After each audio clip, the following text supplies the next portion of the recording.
Good morning বন্ধুরা, আজ হলো 10 মার্চ মঙ্গলবার। আজকের বরাক উপত্যকা তথা আসামের শ্রীভূমি, শিলচর, হাইলাকান্দি এবং ভারতের বিভিন্ন প্রান্তের আজকের সকালের বিশেষ বিশেষ খবরগুলি হলো: অরুণোদয় প্রকল্পের তৃতীয় পর্যায়ের অধীনে আজ রাজ্যের 40 লক্ষ হিতাধিকারীকে 9,000 টাকা করে প্রদান করা হবে। সমাজ কল্যাণের ক্ষেত্রে গুরুত্বপূর্ণ পদক্ষেপ হিসাবে রাজ্য সরকার মোট 3,600 কোটি টাকা অরুণোদয় প্রকল্পের হিতাধিকারীদের জন্য ব্যয় করবে। এ উপলক্ষে আজ রাজ্যের 3,800-র বেশি স্থানে আয়োজিত অনুষ্ঠানে হিতাধিকারীর হাতে চেক তুলে দেওয়া হবে। কাছাড় জেলার 2,13,218 জন হিতাধিকারীকে অরুণোদয় প্রকল্পের চেক বন্টন করা হবে। বিহুর আগেই রাজ্যে বিধানসভা নির্বাচন। প্রধানমন্ত্রী নরেন্দ্র মোদীর অসম সফরের পরের দিনই 15 মার্চ ঘোষণা হতে পারে বিধানসভা নির্বাচনের নির্ঘণ্ট। এবার নির্বাচন হবে একই পর্যায়ে। 9 এপ্রিল একই দিনে রাজ্যের সবকটি বিধানসভা আসনে ভোট গ্রহণ করা হবে।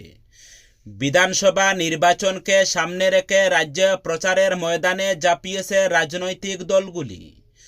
মুখ্যমন্ত্রী ডক্টর হিমন্ত বিশ্ব শর্মা বারবার বলে আসছিলেন, বিহুর আগেই বিধানসভা নির্বাচন আয়োজন হবে রাজ্যে, আর সে পথেই হাঁটতে চলেছে নির্বাচন কমিশনও।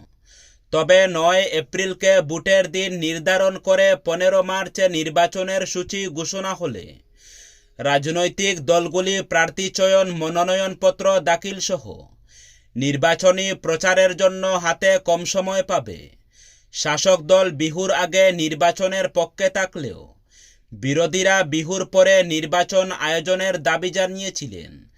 15 মার্চে নির্বাচনী নির্ঘণ্ট ঘোষণা হলে ওই দিন থেকেই রাজ্যে বলবৎ হবে নির্বাচনী আচরণবিধি।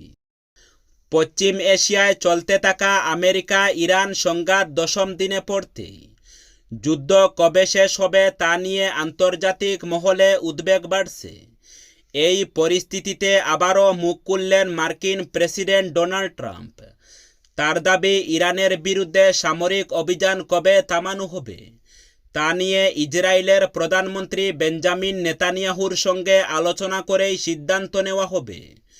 সোমবার ইসরায়েলের সংবাদ মাধ্যমকে দেওয়া এক সাক্ষাৎকারে ট্রাম্প বলেন, যুদ্ধ থামানোর সিদ্ধান্ত পুরোপুরি একতরফা হবে না।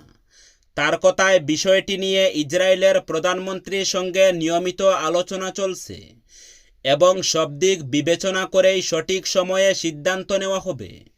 ট্রাম্পের দাবি, তিনি এবং নেতানিয়াহু একসঙ্গে কাজ না করলে ইরান ইসরায়েলের জন্য বড় হুমকি হয়ে উঠত। তার মতে, ইরান ইসরায়েলকে ধ্বংস করার পরিকল্পনা করছিল এবং সেই কারণেই যৌথভাবে পদক্ষেপ নেওয়া হয়েছে। নেতানিয়াহুর প্রশংসা করে ট্রাম্প বলেন, তিনি এবং ইসরায়েলের প্রধানমন্ত্রী না থাকলে ইরান অনেক আগেই ইসরায়েলকে ধ্বংস করে দিতে পারত। হাইলাকান্দি জেলার 82টি স্থানে অরুণোদয়ের অর্থ বন্টনের জন্য আজ অনুষ্ঠানের আয়োজন করা হয়েছে। জেলার 64,007 জন সুবিধাপ্রাপককে ডিবিটির মাধ্যমে এই অর্থ তুলে দেওয়া হবে।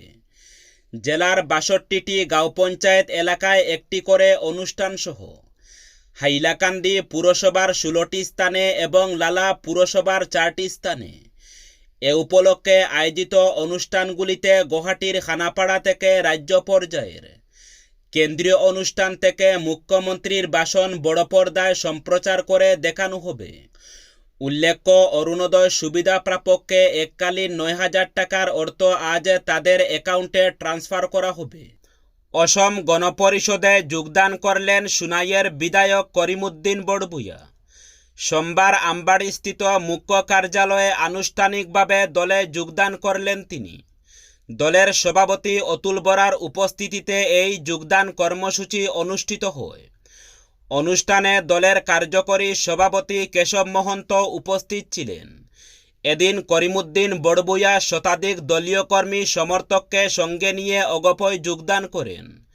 দলের শীর্ষ নেতৃত্ব তাদের অগপ পরিবারে স্বাগত জানান এবং সংগঠনকে আরও শক্তিশালী করার আহ্বান জানান। রাজ্যের চা শ্রমিকদের দৈনিক মজুরি 30 টাকা করে বৃদ্ধি করা হয়েছে। আগামী 1 এপ্রিল থেকে তা কার্যকর হবে। এর ফলে ব্রহ্মপুত্র উপত্যকায় চা শ্রমিকদের দৈনিক মজুরি 280 টাকা এবং বরাক উপত্যকায় 258 টাকা হবে। সমতল উপজাতি এবং পিছিয়ে পড়া শ্রেণী উন্নয়ন মন্ত্রী ডক্টর রনজ পেগু সামাজিক মাধ্যমে একথা জানিয়েছেন। অসমের 3টি রাজ্যসভা আসনে বিনা প্রতিদ্বন্দ্বিতায় নির্বাচিত হয়েছেন 3 জন প্রার্থী। রাজ্যসভায় বিনা প্রতিদ্বন্দ্বিতায় নির্বাচিত হয়েছেন বিজেপির যুগেন মোহন, তেরসগোয়ালা এবং ইউপিপিএলের প্রমোদ বড়ো। সোমবার 9 মার্চ মনোনয়নপত্র প্রত্যাহারের শেষ দিন ছিল। প্রতিটি আসনের জন্য মাত্র একটি করে মনোনয়নপত্র জমা পড়ায়। রাজ্যসভার অসমের 3টি আসনে নির্বাচনের রিটার্নিং অফিসার রাজীব ভট্টাচার্য সোমবার 3 প্রার্থীকে বিনা প্রতিদ্বন্দ্বিতায় বিজয়ী ঘোষণা করেন।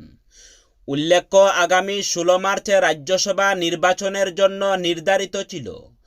তবে কোনো আসনে একাধিক মনোনয়নপত্র জমা পড়লে তবেই নির্ধারিত দিনে ভোট গ্রহণ হতো। কিন্তু 3টি আসনের জন্য কেবল যুগেন মোহন তেরসগোয়ালা এবং প্রমোদ বড়োই মনোনয়নপত্র দাখিল করেছিলেন। বিধানসভা নির্বাচনের জন্য বিজেপি এখনও প্রার্থী তালিকা চূড়ান্ত বা ঘোষণা করেনি। সোমবার এই স্পষ্টীকরণ দিয়েছেন বিজেপির অসম প্রদেশ কমিটির সভাপতি সাংসদ দিলীপ শইকিয়া। বিজেপির একটি প্রার্থী তালিকা নিয়ে সামাজিক মাধ্যমে জোরচর্চা চলছে। এই তালিকাকে ভুয়ো তালিকা বলে অভিহিত করেছেন দিলীপ শইকিয়া।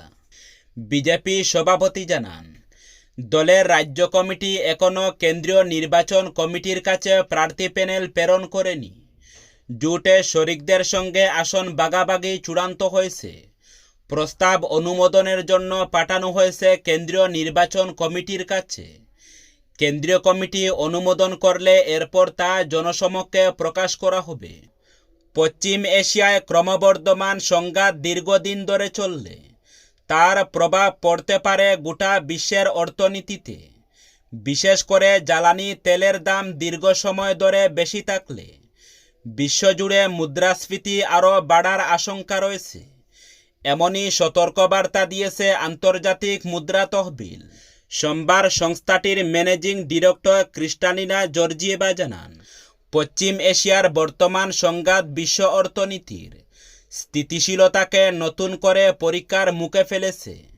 জাপানের অর্থমন্ত্রকের আয়োজিত একটি আন্তর্জাতিক আলোচনা সভায় বক্তব্য রাখতে গিয়ে তিনি বলেন, এই সংঘাত যদি আন্তর্জাতিক জ্বালানি বাজারে দীর্ঘমেয়াদী বিঘ্ন ঘটায় তবে তার সরাসরি প্রভাব পড়বে তেলের দামে। তার ব্যাখ্যায়, যদি আন্তর্জাতিক বাজারে তেলের দাম প্রায় 10% বাড়ে এবং বছরের বেশিরভাগ সময় সেই উচ্চ দাম বজায় থাকে, তবে বিশ্বব্যাপী মুদ্রাস্ফীতি প্রায় 40 বেসিস পয়েন্ট পর্যন্ত বেড়ে যেতে পারে। এই পরিস্থিতিতে নীতি নির্ধারকদের আগাম প্রস্তুতি নেওয়ার পরামর্শ দিয়েছেন তিনি।